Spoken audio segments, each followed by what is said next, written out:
Hello, my name is Dr. Samuel Dunning, and I was a recipient of the 2022 Arnold Beckman Postdoctoral Fellowship in Chemical Sciences.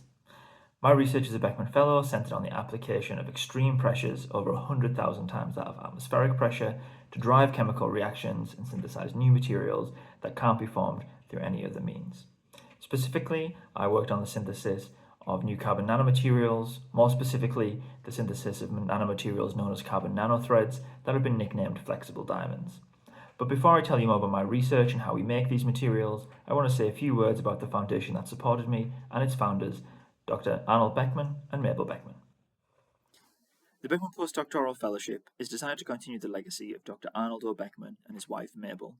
Dr. Beckman was a pioneer and innovator in his field, inventing and commercializing a wide range of chemical instruments such as spectrophotometers, oxygen monitors, and the pH meter. The Beckman Postdoctoral Fellowship is intended to continue Dr. Beckman's work by supporting the next generation of leaders and innovators in science, engineering, and technology.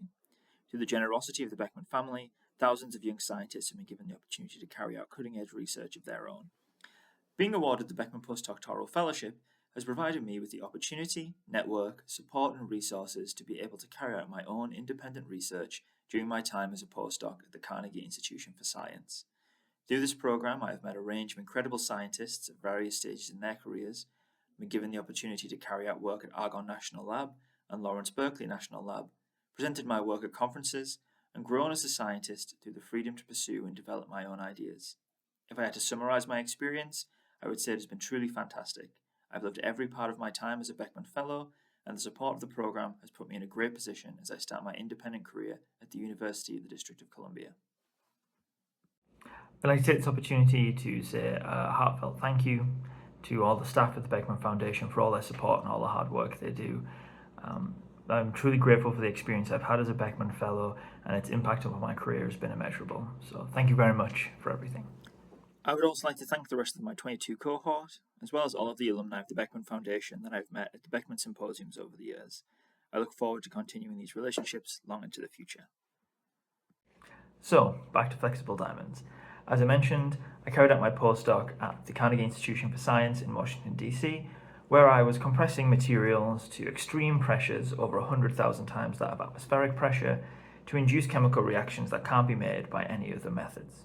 Specifically, I was interested in looking at a class of nanomaterial known as carbon nanothreads or flexible diamonds, and more specifically, I was interested in making chemically homogeneous nanothreads for which the structures could be unambiguously determined and could be used for further reaction.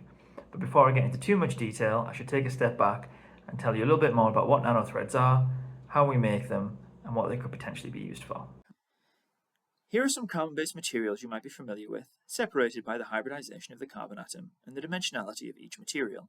For those of you who might not be chemists who are watching, think of sp2 and sp3 here as just separating these materials by how many bonds each carbon has. For example, diamonds are three-dimensional sp3 hybridized materials and have 4 bonds per carbon. Graphene is a two-dimensional sp2 hybridized material that has 3 bonds per carbon. You'll notice that there's a big question mark over the section for an sp3 hybridized one-dimensional material. One might argue that conventional polymers fit this description, but typically polymers are only connected together by a single carbon-carbon bond.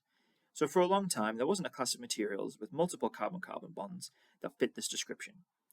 That is until 2015, when the Badding group at Penn State discovered carbon nanothreads, one-dimensional polymers of sp3 hybridized carbon. So, how do we make these flexible diamonds?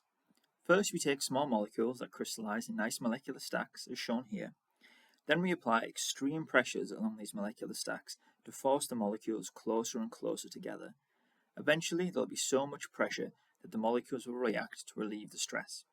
These systems are thought to react by what's known as a 4+2 cycloaddition, the generic reaction for which is shown here.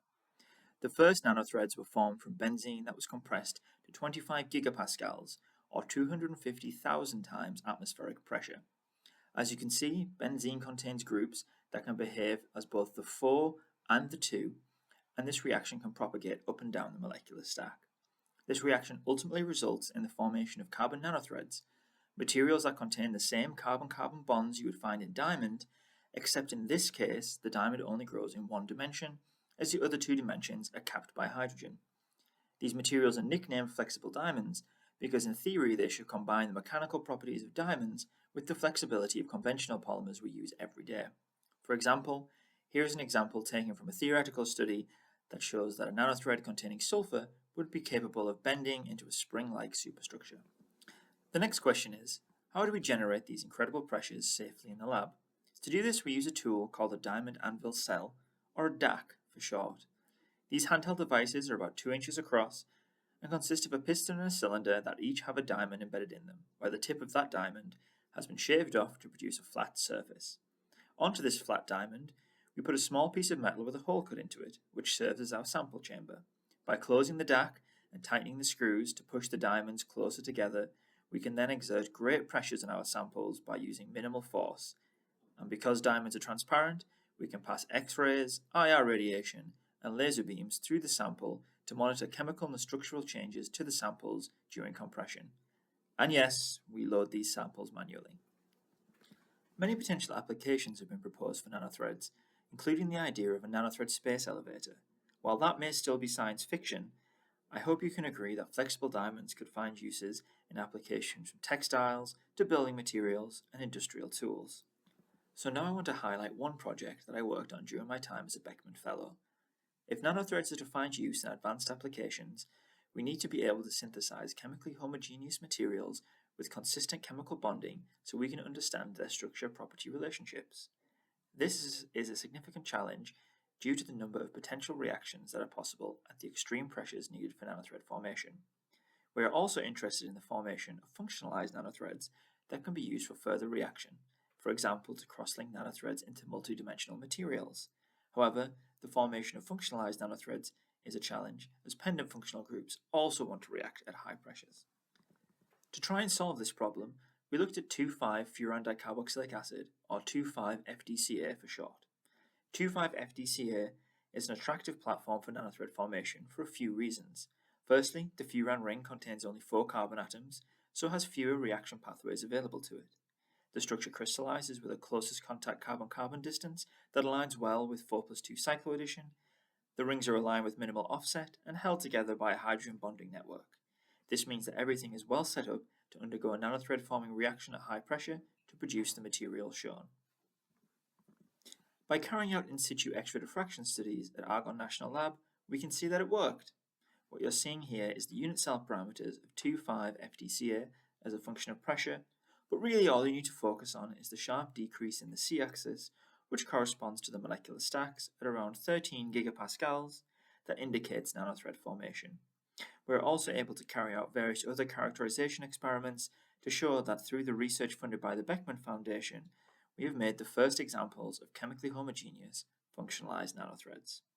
We've also shown that these systems can harvest atmospheric moisture and combine various transition metal ions, an important first step in using these materials for advanced applications.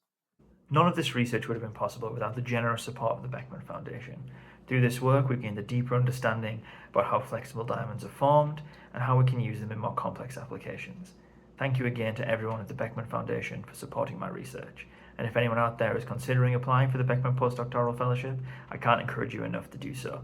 It'll be a really great experience. Thank you very much.